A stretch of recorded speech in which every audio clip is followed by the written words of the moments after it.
Nunca hice esto antes, confesó la señora, como quien deja caer una semilla en tierra fértil sin saber qué árbol crecerá. Esa frase, susurrada como un sacramento secreto, prendió la mecha de un rumor que había de recorrer la casa grande, la senzala, y las sendas polvorientas hasta los pagos más lejanos de la hacienda Santo Antonio das Tres Cruces. Era 1852. La casa grande se yergue bajo el sol del Sertão, con su fachada encalada que refulgía a las mañanas, y con galerías donde el viento apenas se atrevía a entrar. Leopoldina Vasconcelos, viuda poco más que mujer, gobernaba la casa como quien atiende un legado que llegó sembrado de expectativas ajenas. Tenía la piel clara del litoral, y la mirada de quien aprendió pronto que la soledad exige disciplina. La administración de la hacienda, la caridad obligatoria en las misas, las visitas que debían recibir, y la postura que la sociedad aguardaba de una señora de su rango. La hacienda, sin embargo, respiraba por otros pulmones. El olor a serrín que venía del galpón de la carpintería, el calor humillado de la senzala, el tintinear de la gubia sobre la madera. Allí trabajaba Benedito, un hombre de manos grandes y ojos que guardaban una velocidad distinta, como si siempre midiera el mundo en astillas y vetas. No era un simple esclavo de corral. Hacía muebles de precisión, reparaba cajones, construía puertas que quedaban a la medida del sueño de quien las abría. Había algo en su oficio que a Leopoldina le hablaba de una geometría humana, de paciencia y de belleza que no concordaba con la brutalidad de su condición. El primer encuentro no tuvo carácter de choque. Fue más bien un deslizamiento. Ella asomándose a la carpintería por curiosidad, él sin levantar la vista, guiando la gubia por una plancha de hipé. El serrín flotaba en la luz como una lluvia pequeña. El ritmo de las herramientas marcaba una música lenta. Leopoldina no sabía que la mirada puede convertirse en puerta, hasta que descubrió que, a través de aquella carpintería, podía atravesar algo que el mundo le prohibía, la inmediatez de un gesto humano sin mediación de títulos ni de protocolos. Benedito era más joven de lo que la cortesía social le permitía admitir, aunque la historia lo cargaba de siglos. Hablaba poco, pero las pocas palabras eran como clavos puestos con precisión. Leía con la misma intensidad con la que trabajaba la madera, no libros de teología sino páginas que los marcos de la casa guardaban, textos que Joana había pasado de contrabando desde la cuadra de la mucama, relatos de lugares donde los nombres de los hombres no estaban escritos en la boca de un patrón. Joana y Dandara, mujeres de la senzala con susurros como brújula, fueron los primeros puentes. Vieron la manera en que Leopoldina se quedaba más tiempo del necesario, vieron cómo su pie de seda se manchaba con serrín y optaron por ser cómplices. Lo que empezó como curiosidad se volvió refugio. En las noches en que la casa se desprendía de sus visitas y el cielo se hundía en su negrura de siempre, Leopoldina encontraba excusas para mirar por la ventana que daba a la carpintería. A veces era por la previsión de algún arreglo, otras por el capricho de querer ver la manera en que una tabla se curvaba bajo la presión de las manos de Benedito. Él, lejos de la altivez esperable, comenzó a hablarle de la madera como quien nombra a un viejo amigo. La caoba, la peroba, el cedro. Los vetas que cuentan historias que la ciudad no escucha. Ambos se encontraron en el único sitio que, por una casualidad que no pertenece a la historia, parecía crear intimidad sin palabras. Un taller apartado donde Benedito guardaba una pieza en construcción. Era un panel, un mueble de puertas talladas, pensado para la sala principal pero inacabado por razones de cuenta y provisión. Leopoldina pidió verlo. Benedito la dejó acercarse. Sus manos rozaron sin teatralidad, la misma veta. Hubo una electricidad mínima, sigilosa, que no era deseo grosero sino reconocimiento. Dos seres diferentes que se entendían por la forma en que tocaban la madera. La primera confidencia fue un gesto. Él le enseñó a sostener la gubia, a sentir la astilla que salía con el ángulo justo. Ella, en un impulso que la sorprendió, respondió con una frase simple sobre un libro que nunca había admitido leer desde que enviudó. Fue Joana quien, con la redondez de una mujer que sabe del mundo, les llevó en la madrugada una hoja doblada. Era un capítulo de una novela que hablaba de hombres que cruzaban mares, lejanías que para Leopoldina eran deseos, historias de África que para Benedito eran ecos. Allí, en la penumbra, entre serrín y linterna de aceite, comenzaron a intercambiar palabras pequeñas que fueron creciendo. El panel, que se convertiría en su altar, avanzó lento. Benedito tallaba por las mañanas y, cuando el sol se volvía insoportable, se ocultaba en la sombra de la galería para leer en voz baja aquello que Joana había traído. Leopoldina dio instrucciones de estética. Él corregía con manos expertas la bisagra. Nadie notaba que, además de madera, estaban ensamblando otra cosa. Un refugio para ideas prohibidas, un receptáculo para cartas dobladas y objetos que no cabían en la convención del día. En esas tardes habían aprendizajes que no figuraban en ningún manual. Leopoldina descubrió la simpleza de la verdad cuando una mano callosa descansaba sobre la suya para ayudarla a sostener un listón. Benedito, por su parte, conoció la extraña ternura de una mujer que no lo miraba como una herramienta, sino como interlocutor. Todo acontecía con el cuidado de quien sabe que cada gesto puede traer consecuencias. No hubo promesas altisonantes ni juramentos. Hubo, sí, la construcción paciente de una alianza íntima, hecha de conversación, de silencio, y de pequeñas ayudas como la de guardar una manta en el taller para que el frío no se comiera la palabra. Los rumores, sin embargo, son insectos que hurgan en madera vieja. Margarida Fonseca, hermana de Leopoldina por matrimonio, era la primera en notar lo que la discreción no cubría. Margarita tenía la mirada afilada de quien cree en la reputación como patrimonio, y envidiaba la libertad que la viuda mostraba a su manera. Observó cómo Leopoldina pasaba horas más que antes en su cuarto de costura. Notó que algunas piezas recién salidas de la carpintería lucían detalles que no correspondían a un pedido común.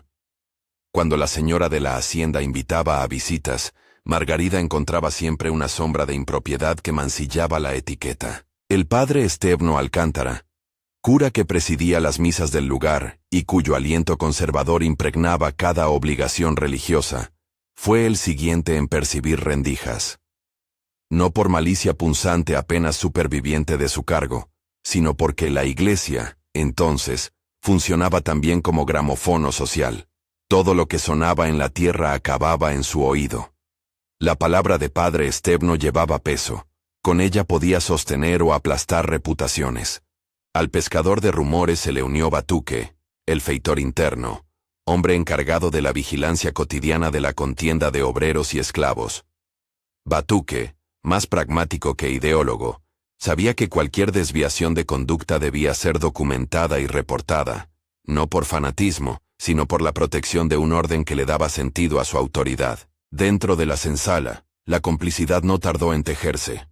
Joana y Dandara se convirtieron en cuidadoras de secretos.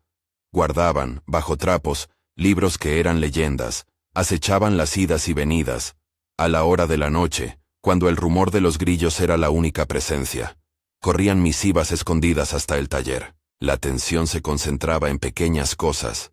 La forma en que un hilo de tela quedaba fuera de la vista, el lugar donde se apoyaba una vela, la manera de doblar una carta para que no sonara al abrirla. Los encuentros se volvieron más audaces, pero siempre de una audacia que convertía la prudencia en acto de resistencia. Leopoldina y Benedito compartían lecturas, relatos africanos que Benedito traía en memoria y que Joana tradujo para ella. Discutían las palabras como quien comparte pan. No había adulterio en el sentido brutal de la palabra. Había, más bien, dos almas que encontraban en el diálogo un idioma que la sociedad les negaba. En la cocina, mientras la candela consumía días y las ollas escupían comida, se tejían alianzas. Una costura, un recado a tiempo, una excusa para la ausencia de Leopoldina. Pequeños delitos que la moral de la casa perdonaba sin mucho empeño, porque eran realizados con la cara blanca de la señora. Fueron noches en las que la camaradería entre los que habitaban la hacienda mostró un lado inesperado. La senzala, lejos de ser un solo cuerpo obediente, mostró matices de agencia, de protección mutua. Y sin embargo, la sensación de peligro crecía como hiedra. Hubo un día, uno de esos que el aire reseco transforma en evidencia, en que la señora decidió llevar al taller una caja de marcos para revisar el avance del panel. No lo anunció. Pidió simplemente que la dejaran pasar. La carpintería olía a aceite, a serrín reciente. La luz de las ventanas cortaba el polvo en láminas. Benedito, concentrado, alzó la vista con la calma de quien sabe saborear un momento decisivo y no quiere apresurarlo. Ella se acercó y sin teatralidad, apoyó su mano sobre la madera frágil que le presentaba. Fue un contacto breve, pero prolongado el tiempo suficiente para que ambos supiesen que ya no podrían ignorar lo que crecía entre ellos. ¿Por qué me lo enseñas?, le preguntó Leopoldina con la voz baja de quien revela un desvío. Él respondió, no con palabras de conquista, sino con una verdad de obrero. Porque la madera avisa si uno la escucha. La respuesta, simple, los dejó en silencio. Era allí, en esa humildad compartida, donde la naturaleza de su vínculo se definía. No dominación ni posesión, sino afinidad en el trabajo y la palabra. Pero el mundo no admite afinidades sin clasificarlas. Los ojos ajenos comenzaron a mirar con sospecha. Margarida, que había venido a la carpintería por supuestas razones de protocolo, vio la manera en que las manos se buscaban y sonrió con esa sonrisa que aprieta la garganta. Ella no se limitó a mirarlos. Comenzó a regar la inquietud, como quien esparce sal en tierra ajena. Comentarios sutiles en la mesa del té, una frase arisca en la iglesia, una referencia pública a la impropiedad de una viuda que se dejaba acompañar por un artesano. La voz de Margarida fue poniéndose tan constante que pareció formar parte del rumor general. A medida que la desconfianza crecían, Leopoldina se dio cuenta de que la libertad se paga en fracciones. Su sola insistencia en caminar por donde deseaba se volvía un acto que podía dañar el prestigio de su familia y colocar su nombre en la ruina. No obstante, el precio personal era distinto. Perder aquello que la hacía sentirse humana, la comunicación honesta con Benedito, equivalía a una forma de muerte lenta. Entre la razón pública y el anhelo privado, eligió, una y otra vez, la coherencia de su deseo frente a la persecución. Hubo noches en que la casa se llenó de visitas imprevistas, parientes que llegaban con el sol como excusa y los ojos afilados por el chisme. El padre Stebno aparecía más de lo que la prudencia sugería. Batuque multiplicaba sus rondas con la seriedad de un hombre que presiente un desenlace. Ellos sistematizaban sospechas, un rastro de serrín en la galería, una vela nueva en el taller, la presencia de cartas dobladas. Para el aparato de la hacienda, la transgresión tenía que ser casada antes de que se extendiera.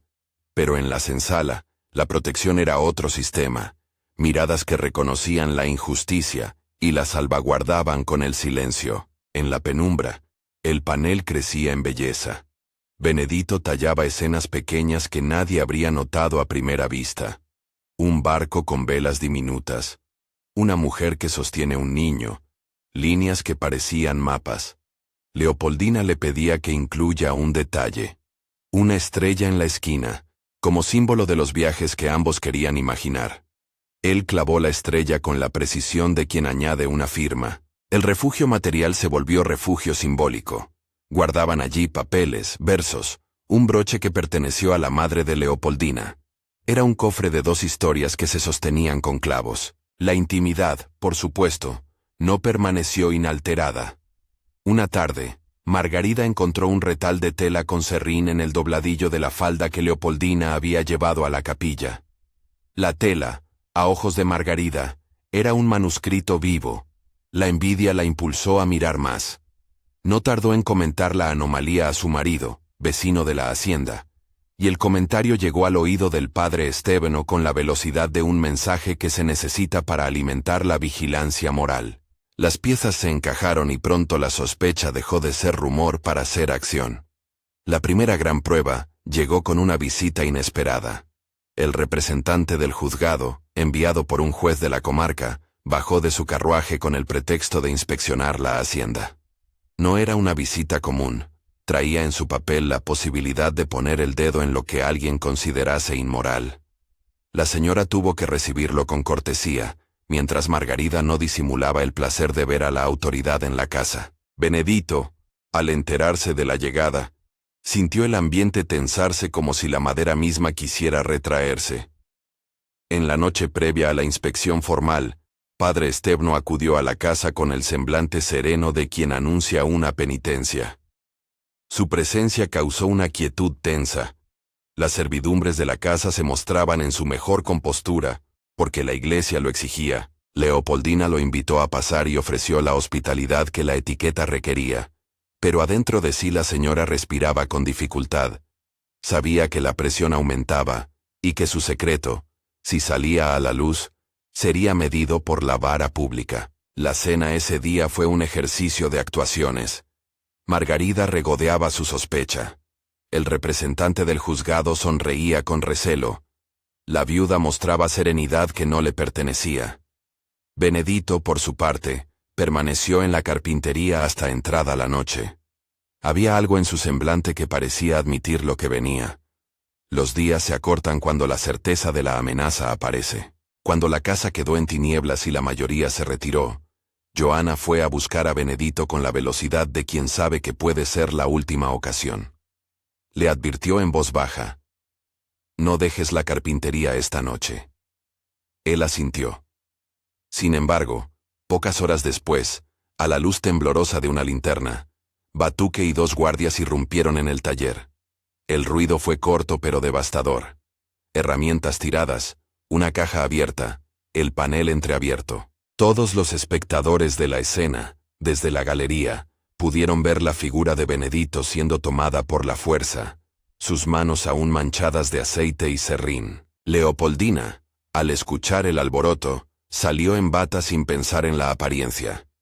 Ese gesto, que para muchos habría sido una indiscreción, fue un acto de humanidad. Ver a Benedito reducido a un objeto para la vista pública, le dolió como nada, desde su viudez, le había dolido. Corrió hacia la carpintería con los pies descalzos, sintiendo cómo la tierra le pegaba calor en la planta.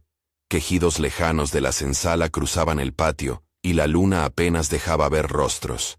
«¿Qué hacen?», preguntó con la simple autoridad que aún le concedía su rango.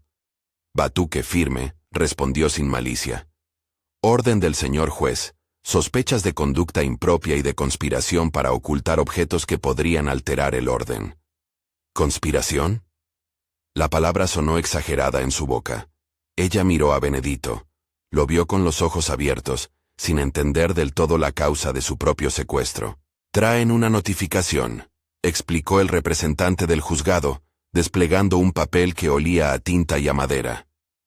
«Se ordena la retención del esclavo para interrogatorio». La habitación se cerró. Johanna intentó interceder con palabras rotas. Dandara se quedó junto a la puerta con la mirada fija en la tierra. Leopoldina, con la vena abierta de la sorpresa, supo entonces que su secreto había dejado de pertenecerles a ellos dos. Se acercó a Benedito, cuyos brazos eran ahora manos de hombre que no tenía todavía la posibilidad de defenderse.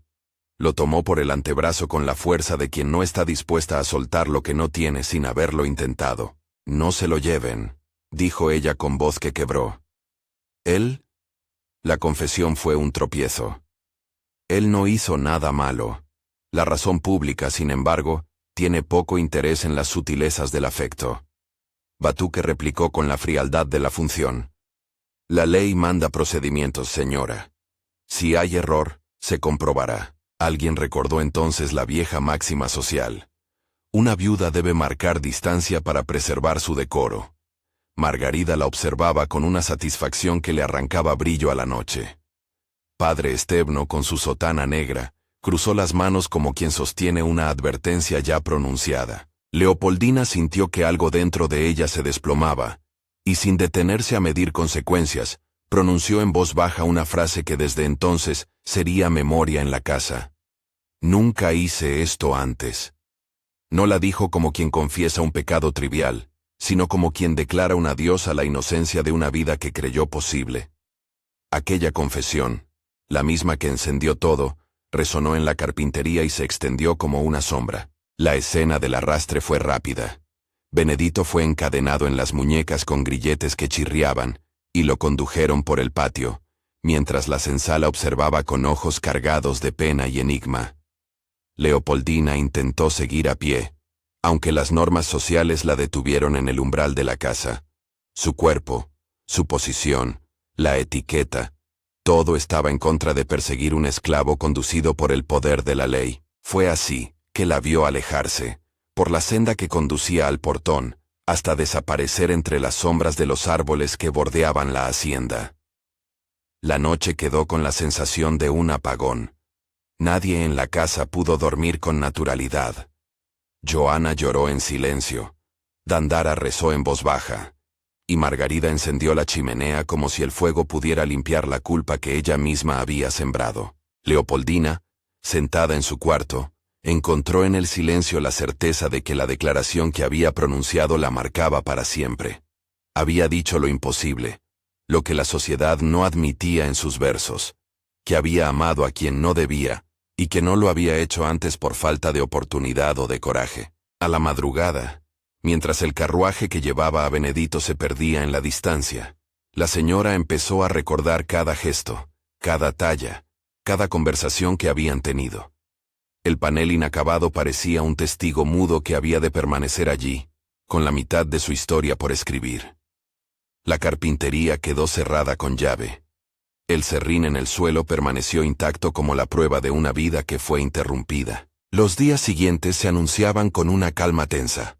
Cartas oficiales, visitas de notoria seriedad, la certeza de que el asunto no quedaría en la carpintería, sino que se mudaría a la plaza pública, a la palabra de los jueces. Para Leopoldina, la libertad que había conservado hasta entonces se estaba convirtiendo en problema público. La confesión, esa frase pronunciada con la voz quebrada, iba a pesar en la balanza del juicio social. Si te atrapa esta historia, suscríbete para no perderte las horas en que se mide a una mujer y a un hombre por aquello que solo entre ellos tenía sentido. El amanecer llegó como una tregua frágil. En la cocina, Joana y Dandara recolectaban los platos mientras murmuraban planes. Escondían cartas, borraban rastros, organizaban nombres que nadie debía pronunciar.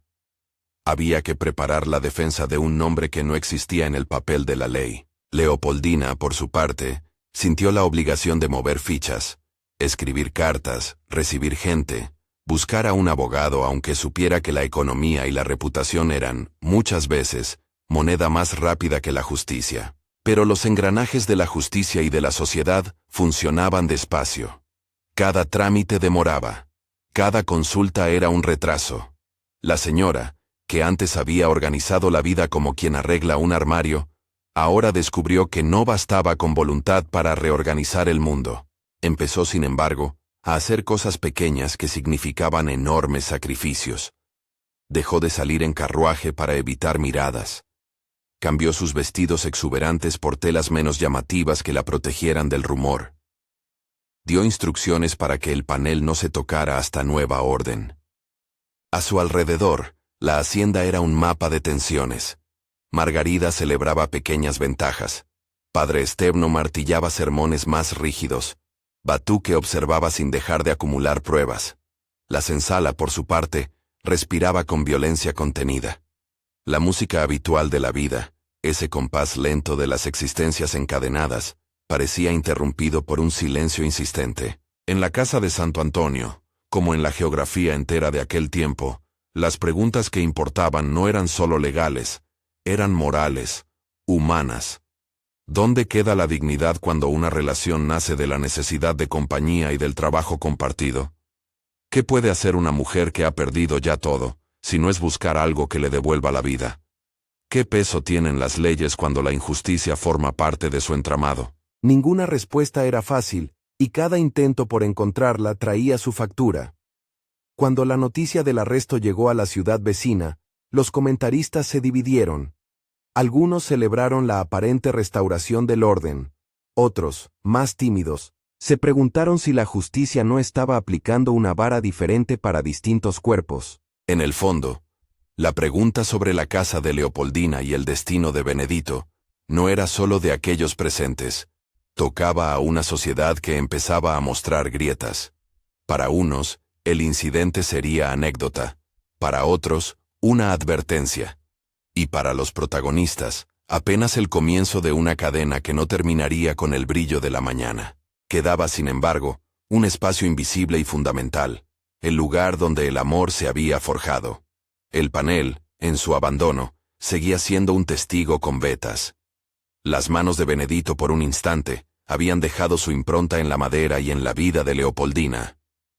Ella sabía que, si la historia debía proseguir, no bastaría con palabras demoledoras o con la dignidad de la noticia. Haría falta atreverse a cruzar fronteras que la sociedad mantenía erguidas. Pero esa era una empresa de más envergadura. Implicaba decidir hasta qué punto una mujer podía sostener el costo de su propia humanidad. La jornada cerró con esa pregunta colgando en la casa. ¿Qué hacer cuando las reglas del mundo obstaculizan lo más íntimo del corazón? La respuesta no llegaría en una única noche. Lo que sí quedó claro fue que las consecuencias apenas empezaban a mostrar su rostro, y que la confesión, esa frase que había volado en la carpintería, no iba a regresar al silencio tan fácil como se pronunció.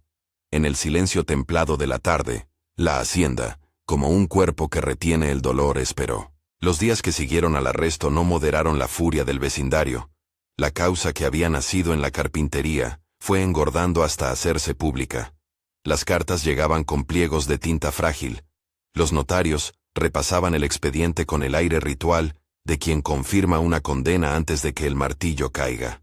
La comarca no tardó en organizar una función a su propio modo. Conversaciones en las esquinas, parroquias llenas, señoras que miraban con frialdad desde los balcones. Para Leopoldina, la vida cotidiana quedó reducida a un pasaje de papeles y visitas que no buscaban consuelo sino testigos. El representante del juzgado arrastró el caso hasta la plaza pública. No fue un proceso largo en su duración, pero sí implacable en sus efectos. Declaraciones cruzadas, testigos llamados a describir lo que vieron, retazos de tela, una vela fuera de lugar, y la voz de Margarida, precisa y mordaz, que describió encuentros a medias como pruebas concluyentes. Padre Esteban, en cambio, no necesitó testificar mucho. Su influencia operaba en el eco de la acusación, en la turbación que colocaba a Leopoldina, no ya como una viuda, sino como escándalo. Batuque, el feitor, aportó diligencias, inventarios de objetos escondidos, un registro de quién entraba y salía del taller, la lista de servidumbres que podían interpretarse como conspiración. En la sala del juzgado, el aire olía a cera y a madera vieja. Abogados de ambos lados pronunciaron discursos que cruzaban desde lo técnico hasta lo moral. A veces la ley parecía un texto neutral, otras, un látigo que conocía la costura de las desigualdades. El juez, hombre de rostro curtido por la administración de pequeñas ofensas, escuchó y anotó sin mostrar demasiado quién le pesaba más en la balanza. Para él, las consecuencias no eran tanto una cuestión de amor como de orden. Las palabras decoro, impropiedad y ejemplo fueron repetidas con solemnidad. En el centro de todo, Leopoldina compareció sin atavíos ni defensas fingidas. Vestía telas menos lujosas, el cabello recogido con austeridad que la sociedad le imponía, y la decisión que provenía de una tristeza sin teatro. Cuando se le pidió hablar, ella no buscó atenuantes ni excusas. Contó, con voz firme, la historia que había vivido en el taller. Habló de la madera y de las vetas, de los libros traídos por Joana, de las manos que le habían mostrado la reciprocidad en el trabajo. No fue una súplica, fue una declaración de humanidad. No fue un pecado que forjara la manera de tratarse, dijo en un tramo que a muchos sorprendió por su claridad. Fue una compañía tomada en la medida en que la soledad lo permitió. La sala se inclinó hacia el ruido de la palabra.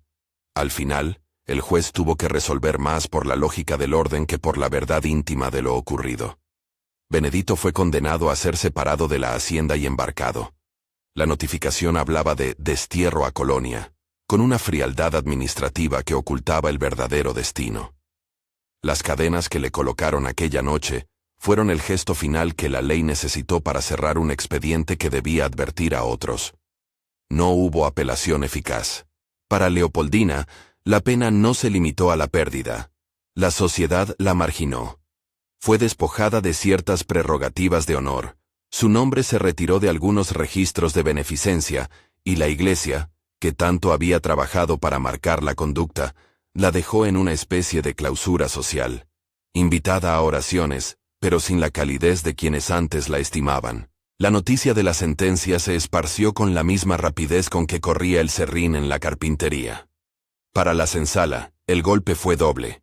Perdían a Benedito, y asistían a la humillación pública de una mujer, que con gestos sencillos, les había mostrado que había otra manera de mirarse. Joana y Dandara, que habían tejido la red de papeles y favores, lloraron a solas y prepararon planes que la ley no podía oír. El taller cerró. El panel quedó allí, a medias, protegido en la oscuridad de su madera ensimismada. La víspera del embarque, Leopoldina no pudo resignarse a la separación pasiva. Pasó la noche en vela, recorriendo la casa como quien repasa un patrimonio íntimo. Tocó la baranda de la escalera, sintió la textura de su propio broche que había guardado en el panel, contó mentalmente las tablas de la mesa donde tantas conversaciones habían ocurrido. Había en ella una mezcla de culpa y desafío, culpabilidad por la exposición que había provocado, desafío porque entendía que callar sería traicionarse. Cuando llegó la mañana del traslado, el patio de la hacienda fue un teatro de rostros tensos. Joana, temblando, alcanzó a deslizar por debajo de una tabla del carruaje una nota doblada, un verso, una indicación, una promesa de no olvidar. Benedito la tomó con una mirada que describía la concentración de quien ya ha aprendido a convertir la adversidad en cálculo. Él no esperaba milagros, esperaba resistencias pequeñas. Si la madera habla, dijo al oído de Joana, con el gesto de quien no quiere que nadie más lo escuche. Deja que cuente lo que sabe de nosotros. Ella asintió. Fue un intercambio que la ley no registró. El embarque fue hacia el sur, hacia un puerto que nadie quería nombrar. Allí, en la bodega de un navío de carga, Benedito pasó la última noche en tierra con manos que ya no tallaban libremente. En la mañana siguiente, la tripulación lo condujo a la cubierta, lo hizo bajar por una escalerilla que le parecía a cada paso más estrecha, y lo introdujeron en la penumbra del océano. El barco se perdió en la bruma con la lentitud de una condena que no pide mirada alguna. En la casa grande de Santo Antonio, las consecuencias no terminaron con el alejamiento de Benedito. El silencio público se volvió presión. Donantes retiraron promesas, amistades se difuminaron, invitados dejaron de pasar. Leopoldina sentía la soledad como un gesto administrativo, definida, registrada y ejecutada. Pero el aislamiento no la inmovilizó. Por el contrario, lo transformó en materia prima de una resolución imposible para la mayoría. Pasaron semanas en las que la viuda buscó abogados, esperó providencias y acumuló documentos en su escritorio. Era la misma mujer que antes administraba cosechas quienes ahora debía decidir sobre la tarea más arriesgada que jamás hubiera imaginado: encontrar a quien la ley había arrancado de su vida, aunque fuese en los confines del mundo. Había preguntas prácticas que no admitían romanticismos. Cómo localizar un navío, cómo seguir su rastro, cómo permitirse pagar por pasaje a un hombre que la ley había condenado. Pero la responsabilidad íntima no se rinde ante la dificultad. Joana y Dandara, lejos de retraerse, fueron el corazón de las opciones de la señora. En noches de conspiración, recortaron mapas, hicieron cuentas y hablaron con hombres de confianza. Un antiguo marinero que les debía favores. Un abogado de la ciudad que conservaba cierta sensibilidad por la justicia, y un comerciante que conocía rutas de ida y vuelta a las colonias. No se trataba ya de lujo, era un acto de salvación. El plan no era legal en plena luz. Requería cifrar pagos, encubrir intenciones y confiar en favores que el mundo nombraría luego como imprudencia. Pero cuando el afecto se enfrenta a la injusticia, la imprudencia se convierte en valentía. El abogado, un hombre con arrugas en las comisuras de la boca que se removía entre códigos y compasión, ofreció una alternativa: gestionar desde la ciudad un pasaje clandestino, o, si el riesgo era demasiado alto, financiar la compra documentada de un navío que hiciera escala en el puerto donde presumiblemente había desembarcado Benedito. Estos recursos eran hábiles. Los nombres, discretos. A cambio pedía garantías que Leopoldina no tenía en su totalidad, salvo la certeza de la afectación moral que la motivaba. La segunda parte del plan dependía del mar: seguir el rastro de un barco, interrogar capitanes y revisar registros de arboladura. En un tiempo en que las autoridades se contentaban con gestos formales, la práctica mercantil permitía circuitos opacos. El capellán de una nave, por ejemplo, podía servir de informante si la promesa de una suma modesta o la idea de una historia interesante lo atraía. Así, con pequeñas traiciones a la burocracia, se armó una vía que parecía posible. La imagen de Leopoldina viajando hacia la costa con una petaca de documentos y una maleta cerrada fue algo que la comarca comentaba en voz baja. Para muchos era una afrenta, para otros, una locura digna de novela. Ella no buscó que la comprendieran. Lo único que dijo fue que nadie le quitaría la oportunidad de intentar un gesto que, en su juicio, era la única forma de honrar lo que había sido real en su vida. El viaje hasta el puerto fue largo y arduo. Las carreteras se trizaban en polvo, el carruaje crujía como tabla vieja, y la casa, ese mundo cerrado que la conocía, quedaba atrás con cada kilómetro. Johanna y Dandara la acompañaron hasta donde pudieron. Después, por razones de apariencia y protección, regresaron. En la ría del puerto, la bruma tenía olor a sal y a madera mojada, y la visión de las jarcias y mástiles le recordó la carpintería en términos de inmensidad. Tomó el barco con documentos en regla, alentados por la complicidad de un comerciante, y con un destino que no era otro que la ruta que llevaba a África. El mar le habló con un idioma nuevo. Rugidos de olas, crujidos longevos y el olor a alquitrán. En la cubierta, Leopoldina se volvió observadora de su propia determinación. Vio hombres curtidos en la marea, y mujeres que viajaban por tránsitos matrimoniales o por el comercio. Fue una travesía que la enseñó a preguntarse qué significado tendría su viaje. ¿Era rescatar a un hombre o reparar un gesto colectivo? La respuesta, en la soledad de la proa, se mezcló de ambas cosas. Llegó a Luanda en 1857, en la estación en que la ciudad olía a mercados y a brasas. El idioma y los colores eran distintos, pero la experiencia de llegar a un lugar donde la vida se rehace era la misma que la del carpintero ante una tabla en bruto. No fue fácil. Buscar a Benedito en una ciudad que le era extranjera implicaba rastrear nombres, escuchar voces en los mercados, consultar redes de retornados y saberse vigilada por miradas que podían ser amigas o bien señal de peligro. La colonia tenía su propio tejido social. Familias que habían permanecido, hombres que habían llegado con otros fines y comunidades de libres que conservaban memorias. La pista que la orientó no fue una nota ni un acto de magia. Fue la memoria de un rostro entre carpinteros que trabajaban en la ribera. Un hombre la vio, y tras un instante de duda, reconoció la descripción. «Vi a un hombre del mismo taller», dijo, señalando la avenida donde la madera se preparaba para barcos. La certeza tardó un día, luego otro, hasta que en una hora en que el sol castigaba la pierda, la vio. Un hombre con las manos de quien domina la gubia, con ojos que habían vuelto a aprender a mirar el mundo. Benedito estaba allí, no como figura rota, sino como quien había atravesado la violencia y había aprendido a anudarse a la vida con nuevas herramientas. Estaba en esa orilla africana, construyendo muebles para la comunidad, tallando historias en vigas que ahora vestían casas de comerciantes casados por el tiempo. El reencuentro no fue un estallido de abrazos sin historia. Fue un reconocimiento con la lentitud de quien mide el daño y la posibilidad de reparación. Se miraron primero como quien mira una obra inconclusa. Después, fueron acercándose con la calma de dos artesanos que vuelven a alinear listones. No hubo reproches largos. Las palabras fueron pocas, porque la mar había comido ya la mayoría de las frases, y las había vuelto sal. Benedito habló de su viaje, de la bodega donde lo habían puesto, de cómo, en la costa, le dieron trabajo por su oficio. Habló de la gente que lo acogió, de las costumbres que aprendió, y de la libertad que poco a poco se le había hecho visible en formas nuevas. Leopoldina escuchó, y cuando habló, ofreció la verdad desnuda de su decisión. Había cruzado el océano a buscarlo. No era un argumento jurídico, ni una explicación para su clan. Era la exposición de un riesgo que había decidido asumir. «Te busqué», dijo, con voz que no pedía perdón sino que rendía cuentas.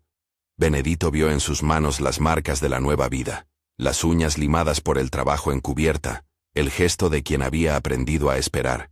Sus manos se tocaron otra vez, esta vez sin el miedo administrativo de antaño, y el contacto fue una promesa para la vida que podrían construir ambos, fuera de la lógica que los había separado. El puerto de Luanda pronto se convirtió en taller compartido. No regresaron a los moldes de la hacienda. Aquello no sería posible ni deseable. Construyeron un lugar donde la oficia de Benedito era centro, y al mismo tiempo, donde Leopoldina pudo inventar un oficio nuevo.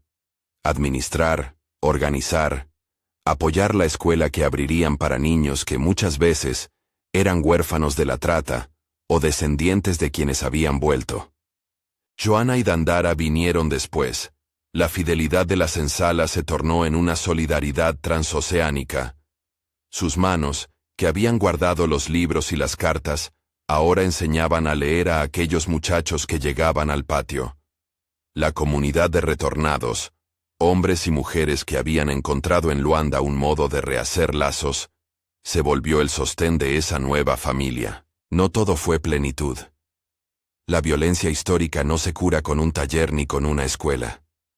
Había silencios que cargaban recuerdos, y cada tanto la tristeza descendía por la escala de la noche. Pero también hubo logros que no eran menores. Certificados de libertad adquiridos, un obrador que daba empleo, niños con nombres nuevos y dignidad restaurada. Construyeron muebles que llevaban incrustaciones de símbolos. La pequeña estrella que Benedito había tallado en el panel quedó ahora en la cabecera de una mesa comunitaria, y cada vez que alguien la tocaba, recordaba la travesía. Con el tiempo, decidieron formalizar su unión. No fue una boda que corrigiera todo lo hecho, pero sí un gesto público de que dos vidas que la sociedad había separado podían vivir juntas fuera de su castigo. La ceremonia fue sencilla, con vecinos de la comunidad, músicos que llevaban tambores y violas, con colores que celebraban una mezcla de mundos. Adoptaron niños, sobrantes de la violencia, huérfanos de rutas y nombres perdidos. Les dieron educación, identidad y el sentido de que el mundo podía ofrecer otro trato. El taller se transformó también en escuela de oficios. Cada tablón tallado era una lección de resistencia. Mientras tanto, en la hacienda Santo Antonio, la memoria de aquella historia no se apagó. Con los años, la casa grande perdió brillo. Las familias cambiaron, las herencias se dispersaron, y la figura de una viuda que había desafiado el orden se convirtió en una leyenda local. Unos la recordaban con odio, otros con fascinación. La casa, en el transcurso de las décadas, fue vendida y recomprada. Al fin, transformada en posada por manos que compraron la madera antigua y dijeron que querían conservar algo del pasado. El panel quedó finalmente como un objeto que no se acababa de comprender. Una pieza tallada con ternura que ahora se exhibía en la sala principal, sin que muchos supieran la historia completa que llevaba dentro. Años después, Leopoldina y Benedito recibieron noticias. La posada, conservando el panel, se había convertido en un lugar de paso donde la gente contaba la historia a su manera. La pareja no regresó a vivir en la casa que los había expulsado. Preferían la vida en Luanda, donde su afecto había sido reconstruido en comunidad. Pero ellos impulsaron algo que cerró la herida de la memoria. Solicitaron, y lograron, a través de amigos y de una correspondencia persistente, que se colocara en la hacienda una lápida pequeña, una placa que, sin rencores, reconociera que allí había ocurrido una historia que valía ser recordada. Fue un acto de reparación simbólica. No borraba lo hecho, pero marcaba que la dignidad humana había sobrevivido. La placa fue puesta con la discreción de quien sabe que la memoria no ama el espectáculo. En ella se mencionó lo esencial, los nombres, las fechas, y la verdad de que un amor que la ley intentó borrar, había existido. A la orilla de la lápida, tiempo después, Algunos niños de la escuela de la comunidad que Leopoldina fundó en Luanda pasaron una mañana leyendo en voz alta fragmentos de aquellos libros que un día Joana había contrabandeado. La escena era el puente perfecto entre lo que había sido y lo que podía ser. Transmisión. En la vejez, Leopoldina y Benedito vivieron con la sencillez de quienes aprendieron a valorar cada día como una construcción posible. Sus manos, aunque marcadas por la labor, hablaban entre sí de una vida hecha de decisiones arduas. Había momentos de tristeza cuando recordaban lo que la sociedad les negó, pero también una serenidad profunda. Habían hecho lo que pudieron con la verdad que tenían. Juntos, recorrieron mercados, enseñaron oficios y cuidaron a los hijos adoptivos que ahora eran adultos con sus propias familias. El taller siguió siendo el centro de todo, no solo como taller de muebles, sino como fábrica de memoria. El epílogo de sus vidas no es un cuento cerrado. La historia que nació en la carpintería de Santo Antonio se transformó en varias cosas a la vez. En lección para quien la escuchara, en recordatorio de la brutalidad de un sistema y, sobre todo, en prueba de que la dignidad humana encuentra formas de resistir. Las lápidas puestas en la casa convertida en posada perduraron con el paso del tiempo. Algunos visitantes, guiados por curiosidad, dejaban flores. Otros, guiados por vergüenza, bajaban la vista. En Luanda, la escuela que sostenían continuó formando a generaciones. Los adoptados de aquella pareja crecieron con la certeza de haber nacido en una elección de amor y de coraje. Cuando la noche caía sobre la pequeña casa junto al puerto y la gubia de Benedito guiaba el ritmo habitual, Leopoldina a veces se sentaba en la puerta con una taza de café caliente. Miraba al horizonte donde se juntan el mar y el cielo, y permitía que la memoria fluyera sin pruebas ni juicios. En ocasiones, recitaba para los niños una historia sobre un panel inacabado que se convirtió en puente. Era su manera de enseñar sin moralinas. La vida es una sucesión de actos que cuestan. En el último tramo de su vida pública, cuando el tiempo ya aflojaba fuerzas y las manos mostraban la red de surcos de años, Leopoldina compartía la verdad sin dramatizar, que su transgresión fue un acto de humanidad y que la consecuencia fue costosa. Nunca se presentó como mártir ni como heroína. Prefería la modestia de quien entiende que las grandes decisiones son, antes que todo, personales. En una tarde en que la brisa llevó recuerdos hasta la mesa del taller, un visitante llegó desde la posada de la antigua hacienda. Un joven que había leído la placa y que venía buscando más. Se sentó y les pidió que contaran todo. Sin adornos, dijo. Benedito miró a Leopoldina, y ella, con un leve movimiento de cabeza, comenzó a relatar. No hubo retóricas, hubo precisión, ternura y la economía de la verdad. Cuando terminó, el joven les agradeció con los ojos húmedos y guardó silencio, como quien comprende que algunas historias deben quedarse en el corazón. Al cerrar ese capítulo, Leopoldina dijo algo que resonó distinto de la primera vez que lo pronunció. Años atrás, en la carpintería.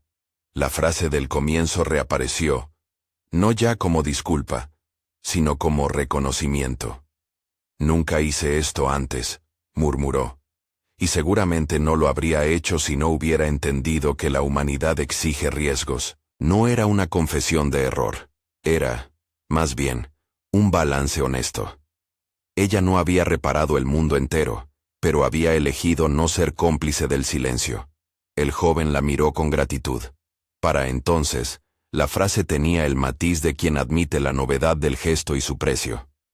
Si esta historia te conmovió, compártela y cuéntanos en los comentarios qué te hizo sentir.